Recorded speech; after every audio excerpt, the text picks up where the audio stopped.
Introduction. A meme quoting Einstein's comments on Lenin gives the false impression of uncritical support. The meme says, quote, "I honor Lenin as a man who completely sacrificed himself and devoted all his energy to the realization of social justice," end quote. Then there's an ellipsis showing some text has been removed, and the quotation continues, quote, "One thing is certain, men of his type are the guardians and restorers of humanity," end quote. However, while Einstein held Lenin in great admiration, and he himself identified as a socialist, this meme deliberately distorts Einstein's comment by suppressing an important part of his statement. Restoring the words which have been omitted by the ellipsis, this is the complete quotation of what Einstein actually said. Quote, "I honor Lenin as a man who completely sacrificed himself and devoted all his energy to the realization of social justice. I do not consider his methods practical, but one thing is certain, men of his type are the guardians and restorers of humanity," end quote. It is clear that the words removed were taken away in order to give the false appearance that Einstein was uncritically in favor of Lenin's ideology and methods. In reality, Einstein disagreed completely with Lenin's methods and did not consider them practical. Although he remained committed to socialism throughout his life, Einstein's views on Soviet Russia were far more ambiguous, and fluctuated constantly between critical support and absolute revulsion. This video examines Einstein's views on socialism, covering these topics. 1. Einstein on the Bolshevik Revolution. 2. Einstein on the Soviet Union. 3.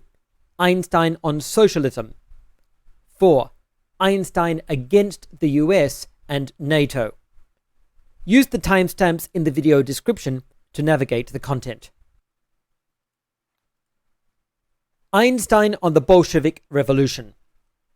Although Einstein sympathized with Bolshevism's goals, he was not convinced by Russia's approach to Bolshevism. As early as 1920, in a letter to Max Born, he wrote, quote, "By the way, I must confess to you that the Bolsheviks do not seem so bad to me, however ridiculous their theories. It would be really interesting just to have a look at the thing at close quarters," end quote. In 1925, after having read documentation of the suppression of Stalin's political enemies in an exposé by the International Committee for Political Prisoners, Einstein commented, quote, "After the publication of these documents, the rulers of Russia will have to change their methods if they wish to continue their effort to gain moral credibility with civilized nations," end quote, adding that the Russian leadership, quote, "will lose all sympathy if they cannot show, through a great and courageous act of liberation, that they do not need to rely on bloody terror to lend support to their political ideals," end quote. However, Einstein also observed that this kind of suppression was by no means unique to Russia, adding the warning, quote, "If you study these accounts as a reader in a peaceful, well-regulated system of government, don't imagine that those around you are different and better than those who conduct a regime of terror in Russia. Shudder to view this tragedy of human history where one murders out of fear that one will be murdered. It is the best, the most altruistic who are tortured and killed because their political influence is feared, but not just in Russia," end quote. Just a few years later, Einstein had become even more disillusioned by the Bolsheviks. In a newspaper interview in 1929, Einstein commented, quote, "The Bolshevik experiment may be worth trying, but I think that Russia errs badly in the execution of her ideal," end quote. Einstein's distaste for Bolshevik violence was most likely a product of the fact that he was, in his own words, a, quote, "convinced pacifist," end quote. Einstein wrote that he rejected, quote, "brute force as a means for the solution of international conflicts," end quote, considering that violence was only justifiable when, quote, "a hostile power threatens wholesale destruction of one's own group," end quote. Einstein on the Soviet Union. Einstein's views on the Soviet Union were changeable and conflicting. Historian David Renton, former member of the Socialist Workers' Party, writes that in 1930 Einstein, quote, supported a letter against the show trials, end quote, conducted by Stalin against his political enemies. However, he adds that the following year Einstein retracted his criticism and, quote, in 1937 publicly defended the Moscow trials, end quote. Similarly, political scientists Arthur and Judith Klinghoffer write that in 1936 Einstein commented, quote, from my point of view, both Stalin and Trotsky are political gangsters, end quote. Einstein's views on the Soviet Union seemed constantly in flux throughout the 1930s. In 1932, he refused an invitation to the World Anti-War Congress, an event which was being used by Russian communists to promote the Soviet Union's political interests. In his 6th of June letter refusing to attend the event or sign its manifesto, Einstein wrote, quote, because of the glorification of Soviet Russia which it includes, I cannot bring myself to sign it, end quote. Einstein explained his view of Soviet Russia with the comment, quote, at the top there appears to be a personal struggle in which the foulest means are used by power-hungry individuals acting from purely selfish motives. At the bottom, there seems to be complete suppression of the individual and of freedom of speech. One wonders what life is worth under such conditions, end quote. However, in a follow-up letter on the 17th of June 1932, Einstein clarified that he was not against the Russian state itself, writing, quote, you are undoubtedly aware that I agree with you on all essential points. Everything must be done to prevent any external threat to the development of Russia. In my criticism of the appeal, I merely sought to avoid glorification of the internal situation in Russia, end quote. Einstein's conflicted position on Russia was seen again in 1934 when his friend, the anti-communist Isaac Levin, requested his signature on an open letter denouncing Stalin for killing his political opponents. While expressing his dismay with Stalin's actions, Einstein nevertheless refused to sign, writing, quote, you can imagine that I, too, regret immensely that the Russian political leaders let themselves be carried away to deal such a blow to the elementary demands of justice by resorting to political murder. In spite of this, I cannot associate myself with your action. It will have no impact in Russia. The Russians have proved that their only aim is really the improvement of the lot of the Russian people, end quote. However, Einstein's criticism of Russia was not confined to political violence by its leaders. He also had strong views on what constituted a successful socialist state and on the extent to which he believed Russia had succeeded in this regard.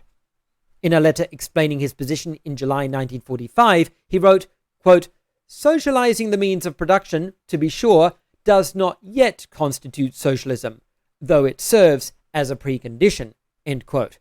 Adding, quote, socialism also requires that concentrated power be under the effective control of the citizenry, so that the planned economy benefits the entire population, end quote. In 1949, Einstein wrote an article in which he differentiated between the Soviet Union's economy and what he considered to be true state socialism, writing, quote, it is necessary to remember that a planned economy is not yet socialism, end quote. He added, very pointedly, quote, a planned economy as such may be accompanied by the complete enslavement of the individual, end quote. A comment which seems to be a scarcely veiled attack on the Soviet government and the state of human rights in Russia at the time. Einstein remained an outspoken supporter of the socialist ideals of the Bolshevik Revolution, even when it was politically dangerous to do so. However, his criticism of the way in which the Russian state was seeking to achieve those ideals seemed to increase over time. By the 1950s, Einstein's views on the Stalinist trials of the 1930s had swung yet again. In an article in the Star Ledger dated the 22nd of January 1953, entitled "Einstein Joins Condemnation of Red Purges," Einstein was quoted stating, quote, "The perversion of justice which manifests itself in all the official trials staged by the Russian government, not only that in Prague, but also the earlier ones since the second half of the 30s, deserves unconditional condemnation." End quote. Einstein died only 2 years later, so it would seem this was his final reflection on the Stalinist purges. Einstein on socialism. Throughout his life, Einstein was an open and dedicated socialist. Although this is exhibited in many of his personal comments, letters, and public statements, it is articulated in particular detail in his 1949 article entitled "Why Socialism?"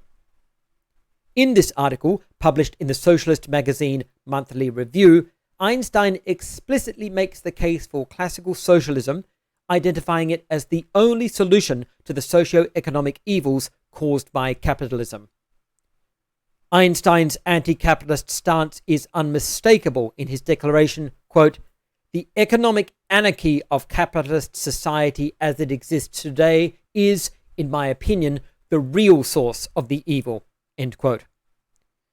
Einstein also demonstrated a Marxist understanding of labor in his explanation of how the worker's labor is exploited by the capitalist, writing, quote, "The owner of the means of production is in a position to purchase the labor power of the worker. By using the means of production, the worker produces new goods which become the property of the capitalist," end quote. In his article, Einstein argued, quote, "There is only one way to eliminate these grave evils, namely through the establishment of a socialist economy," end quote. However, he did not regard socialism as merely an economic system, but a socio-economic ideology, writing, quote, "Socialism is directed towards a socio-ethical end," end quote. For Einstein, the aim of socialism was fundamentally the improvement of people's living standards and their liberation from oppressive systems. He regarded the aims of socialism as more important to achieve than the construction of specific socialist systems, such as Bolshevism, Marxist-Leninism, or Maoism. This is most likely why he also declared, quote, "I have never been a communist," end quote. Similarly, Einstein was skeptical of economic predictions of what a truly socialist society would look like, asserting, quote, "Economic science in its present state can throw little light on the socialist society of the future," end quote. Einstein against the US and NATO. In 1949, American Vice President Henry Wallace wrote to Einstein seeking his signature on a petition opposing the formation of the North Atlantic Military Alliance, the precursor to the later North Atlantic Treaty Organization, or NATO. In his reply, Einstein expressed strongly his objection to the alliance, writing, quote, "The North Atlantic Military Alliance is a horror in my eyes," end quote, and adding, quote, "I have also repeatedly expressed this conviction in public," end quote. Although Einstein agreed with the US involvement in the Second World War and was concerned over Soviet imperialism in post-war Europe, he was an opponent of military escalation as a method of curtailing Soviet expansion. In fact, he believed the West had an obligation to reach out to Russia in diplomacy and invite peaceful interaction. In a letter in 1948, Einstein wrote, quote, "Better to let Russia see that there is nothing to be achieved by aggression, but there are advantages in joining. Then the Russian regime's attitude will probably change, and they will take part without compulsion," end quote. In another letter on the same topic, he wrote, quote, "In my view, it is much better, both morally and practically, to attempt to bring about a state of affairs in which the Russians, out of pure self-interest, find it preferable to give up their separatist position," end quote.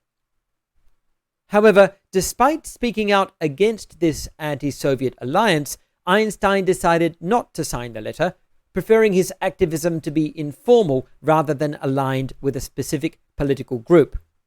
He was also skeptical about the extent to which people would take him seriously as a recent immigrant and a known opponent of American racism and politics. Expressing himself particularly forcefully on this point, he wrote, quote, "On the other hand, I do not feel that I should take that kind of initiative in American politics as indicated in your letter.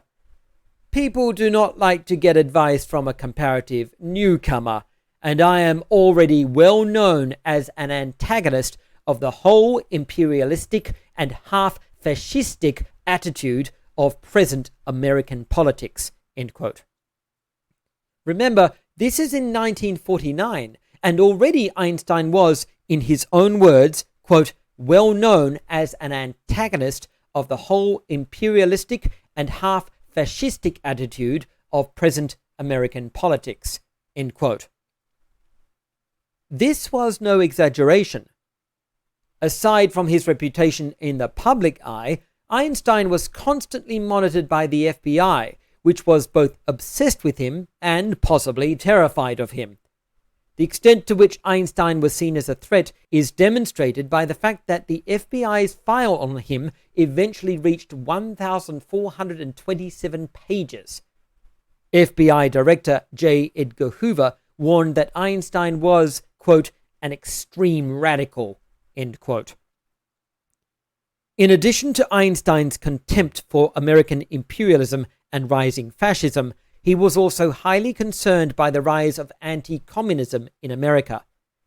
In 1950, as fears of communism rose to fever pitch, Einstein drew ominous parallels between America and Nazi Germany, writing in a letter to a friend, quote, "Our nation has gone mad. America's obsession with anti-communism and the rising tide of political fear reminds me of the events in Germany," end quote. As if this was not clear enough, he added, quote, "The dear Americans have vigorously assumed the Germans' place. The German calamity of years ago repeats itself," end quote. Einstein was also depressed at the extent to which this trend went without resistance from the public, writing to a friend, quote, "People acquiesce and align themselves with the forces of evil," end quote. But the US was not Einstein's only target in his personal anti-fascist campaign. In 1948, he signed a letter condemning Israel's so-called Freedom Party, identifying the party as, quote, "closely akin in its organization, methods, political philosophy, and social appeal to the Nazi and fascist parties," end quote, and targeting its leader, Menachem Begin, for particular criticism. The letter noted atrocities and terrorist actions committed against Arabs by the Freedom Party, as well as the Irgun and Stern Gang, two other Zionist terrorist organizations. The letter also noted with dismay that, quote, "the top leadership of American Zionism has refused to campaign," end quote, against Begin and the Freedom Party. Einstein's views on Zionism, his tentative support of the initial Jewish return to Palestine, and his increasing dismay over Zionist colonization and imperialism make for a lengthy and complex story, best explained in a separate video. Conclusion. Despite never aligning himself to any specific party, Einstein was a dedicated and outspoken supporter of socialism, even at the most dangerous of times, risking both political censure and government persecution. Although the American public generally adored him, Einstein was much less appreciated by others, drawing poisonous criticism from a range of opponents. Philosopher Susan Neiman writes, quote, "Einstein was the target of a flood of hate mail," end quote, adding that he was criticized by, quote, "even liberal sources," end quote. The FBI's constant scrutiny of Einstein failed to find justification for his deportation, but Neiman writes it, quote, "did prevent the world's greatest scientist from working on classified defense projects," end quote. This resulted in Einstein being barred from work on the Manhattan Project, which would produce America's first nuclear bombs.